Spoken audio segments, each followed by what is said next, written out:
comes to the electricity and magnetism, electricity is simply the conduction of electron. The more electrons will flow from a metal, the more they are going to conduct the electricity. That is why what is necessary in order to make this conduction possible, we are required to take the metals. More reactive metals would be there, more conduction of electricity would take place.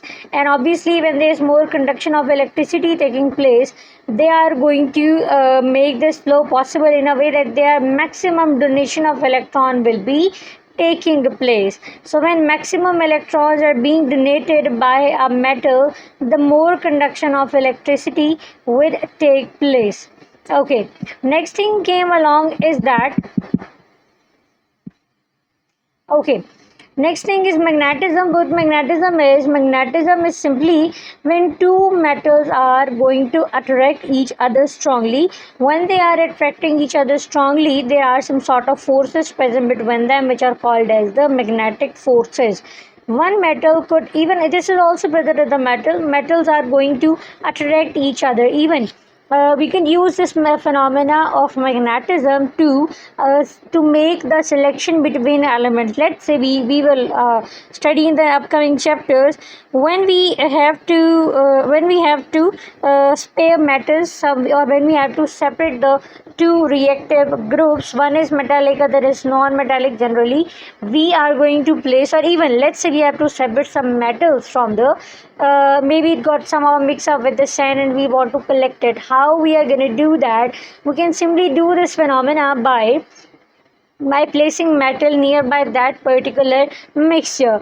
That mixture is going to attract, that magnet is going to attract all the metals towards him, while the non-metals from which we have to separate the elements will obviously stay there, and that is how we can do the separation phenomena. However, that was out of the box thing. Now the next point would be, even the first point would be electric current. What the electric current is? Electric current is simply when number of electrons pass through a circuit. If we measure how many number of electrons passes through a certain point per second, this is called as the electric current. The instrument which is used to measure the metal, which is used to measure this passage, is called as ammeter. Okay. So when oppositely charged ends of electric current are connected through a metallic wire, when they are interconnected through the metallic wire, the charge being flows through a wire. The rate of flow of charge is known as electric current. Now electric current or electric cell or a battery provides force to move the electric charge through the metallic wire and other metallic bodies. What they are saying is that those electric cell or battery provides force or energy to an electric charge or electric current to pass through a certain points. When we allow that thing, or if it pass through a battery, in this way it is able to pass through it. In this way it is able to reach the ammeter. As soon as it reaches the ammeter is going to count how many number of electrons are passing through it in a second. So the more speedy the frequency of passage of electrons will decide is the electricity or is current is producing at its normal flow, or is it or maybe it can also measure is the electricity is dim. So there is a certain measurement. You can make a rough estimate, like if electricity is dim, number of flow of electrons from the ammeter will be lesser, while when electricity is working fine way or properly, the passage of electron would be normal. So you can say that could be 1000 electrons per second. This is a just rough estimate. Okay, how we can measure this electric current? The electric current could be measured by an ampere. It is symbolized as A.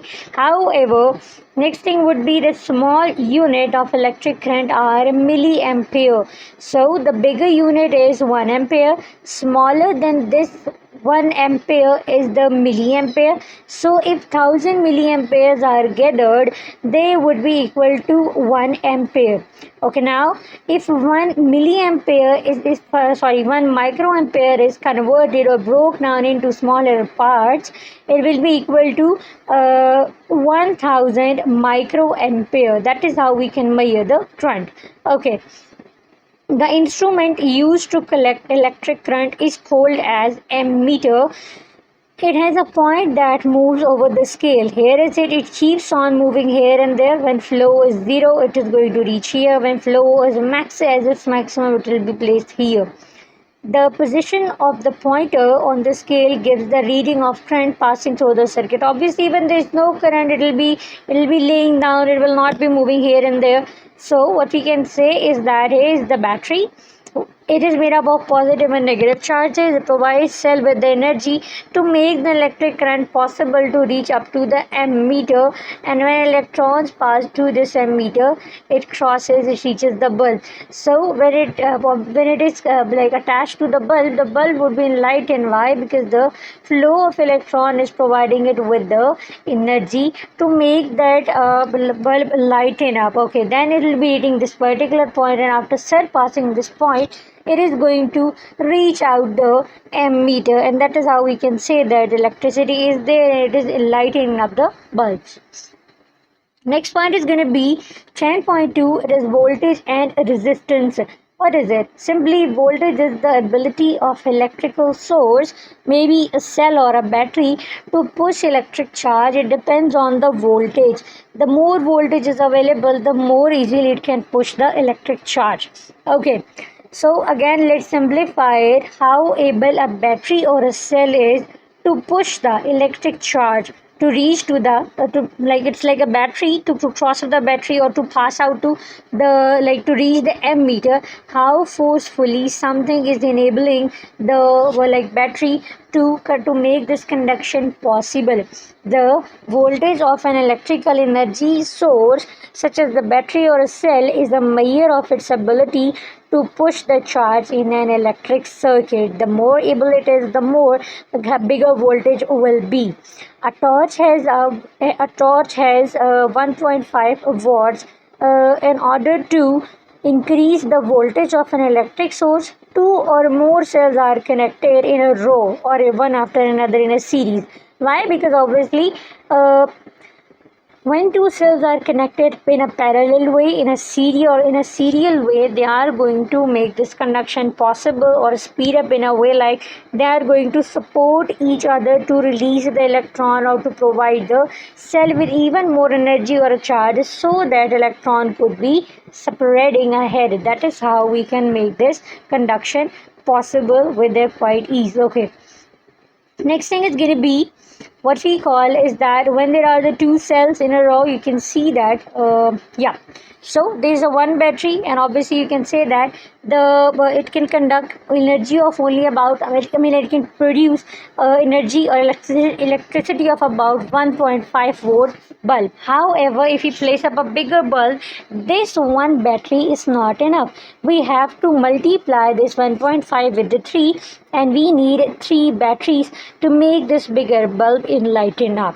Okay, next thing is going to be what is the voltmeter is. Simply voltmeter is it is measured, the voltage is measured by an instrument called as voltmeter. Voltmeter is shown in the given figure. It has 2 terminals. Red port is at its positive terminal while black one is of the negative. It has a pointer that moves over a certain scale. The position of the pointer on the scale tells the voltage across which it is connected. So basically it is going to determine how a current should be produced and passed out. Okay, now what is it? This is the first condition. This is the positively charged point of it. You can see that it's connected to the positive terminal, and its other side is attached to the negative one. Now this is the entire circle which is going to make this conduction possible. If even positive side breaks, no conduction would happen. If negative side breaks, still no conduction would be happening. A voltmeter is always connected with its correct terminals across the device. In the electrical circuit, it is not connected in a series like an ammeter. So you can say that, but is the difference between an ammeter and a voltmeter is that their connection is different. So it needs to be connected in series like positive, then negative, then positive, then negative. So alternative movement of positive and negativity. Okay. Next point would be we can also measure the voltage across combination of cells. Okay, so how the cells are attached, they are going to define how certain cells are arranged in a row and how this conduction is going to be possible. We will see the activity later on. Let's wind up the topic first. The measure of the hindrance to the flow of electric current in an electric circuit is called as resistance. Let's say, obviously, when let's say if a wire is not able to accept the electrons who flow more than 100 flow of electrons per meter. Okay, in the summer, what happens that some wires bursting of some wire takes place. Reason being is that the flow is higher than that of the ability of wire to to accept and conduct it or pass through it. To avoid that phenomena and to keep that flow limited up to accountable numbers, we need to attach some sort of resistors on that very particular point. So this is called as resistance. When we have to limitize the flow of electric current, we have to attach the resistance or resistor to that particular wire. The resistance is measured in ohm, that is the unit of it. It is symbolized by the Greek letter omega. Omega is the unit of it. So far we have studied three units and we will revise them at the very end of it. Okay, so the unit for resistance is omega. Omega is the SI unit of resistance. Again, it's the same thing, it's of the Greek letter. According to the Ohm's law, they could ask you in the paper like define Ohm's law, what is it? According to the Ohm's law, it's the guy who represented the resistance. The resistance is the ratio of the voltage across the conductor and the current flowing through it. It is the ratio between V and I. What is V? Simply, it is the ratio between voltage and the current passing through it. Now, mathematically, it is written as R is equals to voltage divided by current. The above relationship is discovered by a German scientist, George Siemens Ohm. Therefore, it's named as Ohm's law. Now, simply the resistance of different material is different. It is quite obvious thing. Everybody cannot resist in the same way. Copper is have different resistance. Even you can attach some sort of noble metals right over there so that conduction could be limitized. The copper wire has minimum resistance, hence it is used as a conducting wire in all electrical circuits. It cannot resist up to a certain limit. Its resistance is very low. That is why you can even use it for conduction where the flow is required to go. Flow is required to be maximized. However, in order to make this resistance slow or minimized, we have to attach some sort of the nichrome wire or could be anything. Maybe sometimes, really, you can use gold as well because that is a metallic metal. The resistance of wire depends upon, that could be a question, upon which factor the resistance of any wire depends. It depends upon the length, thickness of the material. The nichrome wire is much more resistant as compared to the copper wire, so it could used to be the resistance of wire. So copper cannot be used as resistance wire. However, nichrome cannot be used as the conductive wire. Why? Because properties of both elements are different. So the next point is going to be electric power. How electric power is conducted. So far we were studying how this electric power was produced. Electrical devices are something such as the electrical fan, the blenders, the hair dryers, the computers, or we are surrounded by a machine basically. Such machines are going to be getting energy from the electricity generally. So simply what electric power is the rate at which A device converts electrical energy into the other form of energy. What is the electrical energy? It is when we turn on the fan, we are turning on the input of electrons. Those input of electron is called as electrical energy. When we pass that energy, or how it, let's say electrons are coming towards us, we got some electrons from the by turning on the bulb. After getting those electrons, I mean, like, this is called as electrical energy. And when we convert this energy into, when we use this energy to turn on the heater, that is the actual conversion of electricity into the mechanical energy. As well as when we turn on our electron, we use electrical energy to charge that laptop.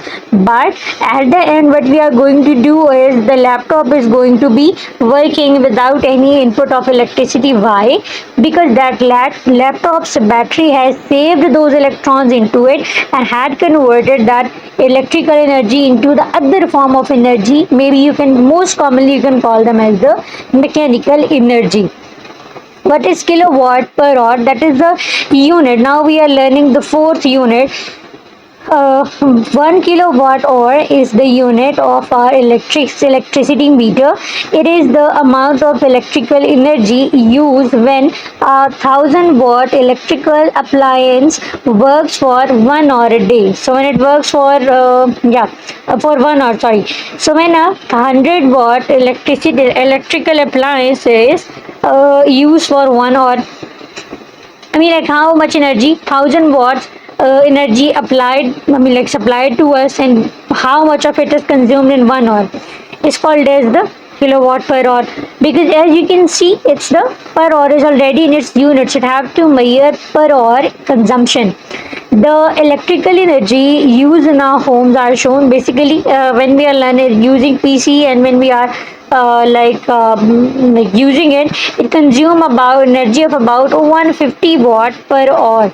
So that is how it can use to consume it is using the energy to turn on. Okay, our hair dryer uses 1300 watts. Okay. Machine uses 500 watts of energy. Bulb, this bulb is actually the energy saver. Its name is energy saver. It uses 12 watts. Fridge uses 200 watts per hour. However, that small heater, it consumes the massive amount of energy. It consumes energy of about 800 watts. Okay, now what are the dangers of the overloading and shortcuts? What is it? Simply, danger of overloading is that it's like meter has capacity to provide you with electricity of about 1000 watt, and you somehow manage to, you are using 2 to 3 fridges on it. I mean, like, this happens generally the shade meter between the two houses. So overloading and short circuits are liable to cause the wiring to overheat. What is it? Simply, we were using might be the wires through which electricity have to pass or reach up to the homes. They run out of their capacity, and ultimately the design passes up to a certain limit. So this could melt the wire insulation and lead to the fire. They also cause electrical burns and damage to the appliances. So bursting phenomena would take place. Even entire house could lead to fire at the extreme conditions.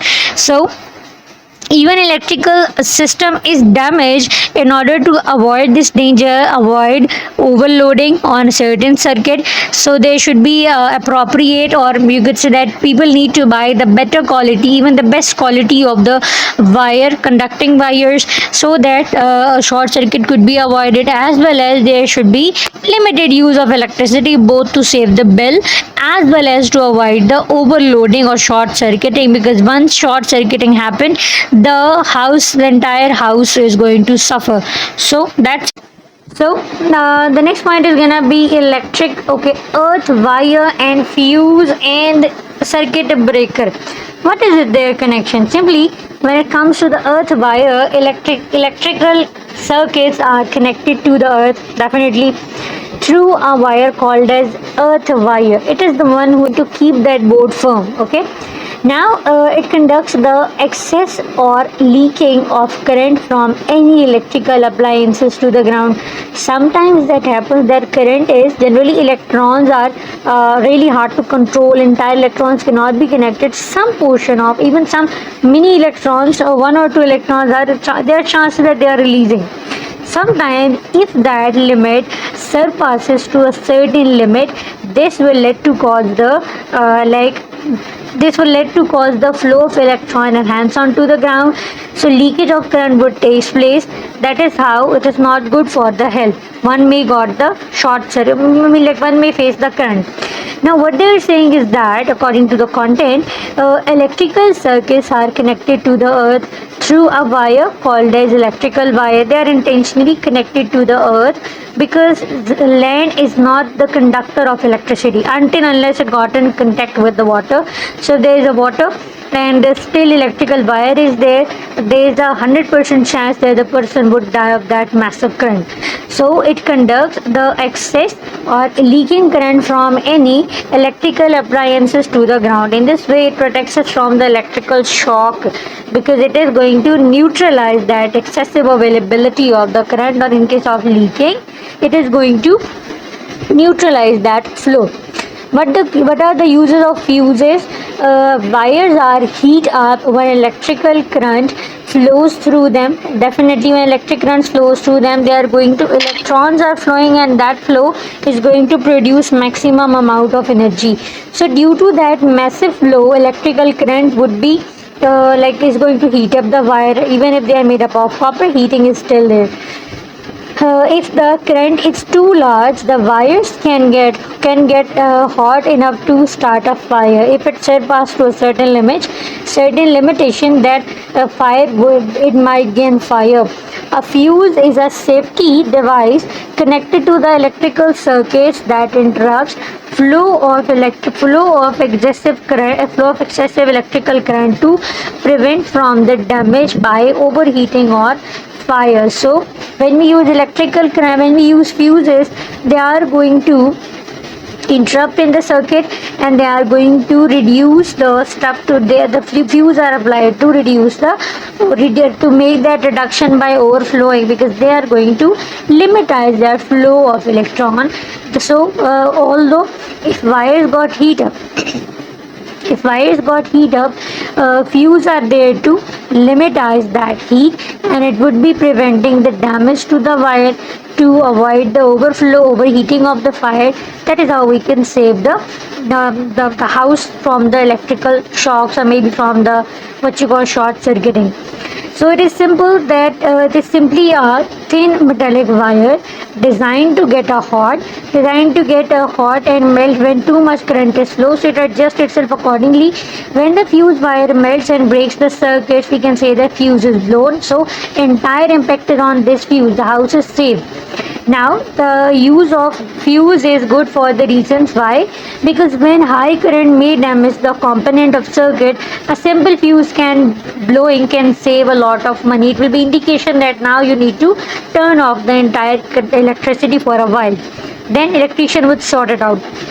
A very high conduction of current can cause fire, so a fuse can prevent the house from being burning down in people's life. A fuse can stop current flowing if the electrical appliances have a fault.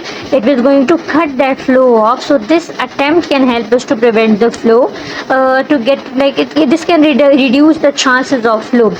So what is the warning? Never touch wires or other metallic parts connected to the main electricity wire with wet hands. Wet hands are what is generally the conduction of electricity. Low electrons go more chances to flow through that particular area, and that is how that will be damaged for the health. And the person may die of the electric shock and electric currents. That is how it is going to work. Okay, so what we were studying about, it was the use of fuse. Fuse is good for the following reasons. What are the reasons? Reason is that a high voltage may damage the components of the circuit, and obviously that is very costly to buy, so we will place a fuse onto it. A simple fuse can save a lot of money. Very high circuit cause fire. A fuse can prevent it because it will be an indication, like certainly the electricity is coming out. Generally the fuses are going to burn, or maybe it is going to stop the conduction of electricity. So a fuse can stop the current flowing through it if the appliances have a fault. This can help to prevent us from getting the shock. That is how it is going to save us from the massive damages. Next thing would be the circuit breaker. What the circuit breaker is, a circuit breaker is the one in which it's an automatic switch in an electric current. What is use of it? It's an automatic switch. What it's going to do is, its function is similar to that of fuse. It breaks the circuit if excessive current blows or flows. So if extra current is coming, which is hard to cope up with, which is not good for the entire circuit, is going to be turned off. It is going to switch off itself so that the no conduction could be happening next after then that activity. It is a safety device that protects electric current circuit from damage caused by the excessive current or the overflow. So it's a security case. First thing was the fuse. The fuse is going to be blown off. It's going to be burned, or maybe it stops working so that no current could be passed in. Meanwhile, circuit breaker is another thing that is going to be turning off itself due to the overloading activity. So nowadays the circuit breakers are widely used in place of as a replacement of the fuses to protect the electrical systems. Even now, the digital fuses are in the market. They are going to be showing as an indicator. There would be a siren that will be blowing, that will start blowing, and once it start blowing, the electric current is going to be, like, the person obviously got warned due to the sign, and they would be shutting the extra electricity consuming stuff, and that is how they are going to be reducing the flow of current. That is how we can avoid the we can save a lot of money. So the last summary would be circuit breaker. We have seen fuses and its uses. We saw earth wire as the sake of protection of us from being damages to the electricity, and obviously it is going to be using for the to save a lot of money by warning people that they are consuming an excessive electricity, which is not good for the meter, and that is how it is beneficial for these things and save us from facing damages in the economy. Here is the summary of the chapter, a bit longer, maybe of about 5 to 7 minutes. But when it comes to the summary, introduction to the electricity and magnetism, it's simple. Electricity is basically the presence and motion of charges. When the particle moves, they conduct electricity.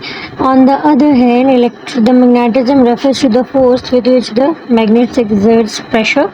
They exert whether they are attracted to get towards each other with, or they are going to repel each other in order to make the conduction possible. So they are different from each other. When it comes to the definition, what the electricity is simply the conduction of electrons. The more electrons would be moving, the more stronger conduction they are going to face. Now, what the electricity is, we often describe electricity as being either static or dynamic. The difference between two is that when the electrons are at rest, they are not moving, it's the static, and when it is in the motion but no net movement will take place, it means they are moving within a circle. They are not increasing, they are not decreasing. This is called as the dynamic states. Static electricity refers to a build-up of an electrical charge on an object's surface.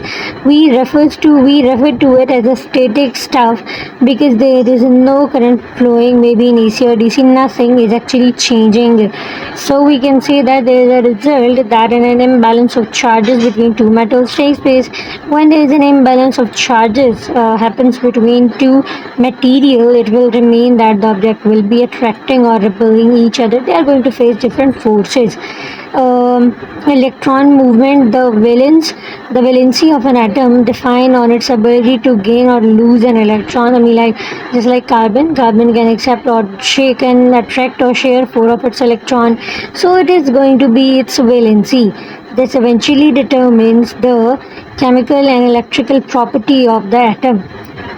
We can categorize these properties as being conductor, semiconductor, or insulator. There are three different terms you should know when you're studying about the electricity and magnetism. So it is the conductor. Conductors are simply, they are generally known as metals when they can conduct electricity by simple donation of the electron. So the more they donate electron, the more easily they would donate electron, the best conductor they would be. So electrons like gold, copper, and silver, they possesses many free electrons, and they make a good conductors. So the atoms in these materials have to lose electron, they have to give up their electron in order to make this conduction possible. The energy in the form of heat will result in the electrons in the outermost orbit to break. As soon as they are going to throw up their electron, they are going to have some space for the sake. They are going to release energy actually in a simple way. Insulators are simply, they do not conduct electricity very well, or they sometimes do not even conduct electricity. Glass, ceramics, and plastics are the good example of these. Under such conditions, atoms in these materials do not feel to donate electron. They would not be happy to donate their electron. When they ain't any free electrons, when electrical conductor cannot be conducted through the material, so they are not going to make any conduction possible. The outer electrons will dislodge only when material is in the extreme strong. I mean, when there is excessive forces, who is like forcing that particular element to give up its electron, maybe it face some sort of physical damage, to be the insulator. To conduct that, they conduct electricity rarely. Semiconductors, these are very moody guys. They fall in between the categories of the conductors and insulators. So semiconductors are very moody. They sometimes conduct electricity, but they won't conduct electricity. So they fall in between conductor. What are those? Who are the best conductors? Insulators, who are the least or no conductor of the electricity. So examples of them are silicon and germanium. What the magnetism is, magnetism refers to the force with which magnet exerts when they attract or repel each other. The motion of electrical charges causes this to happen, just like gravitational fields. We cannot see or touch the magnetic field.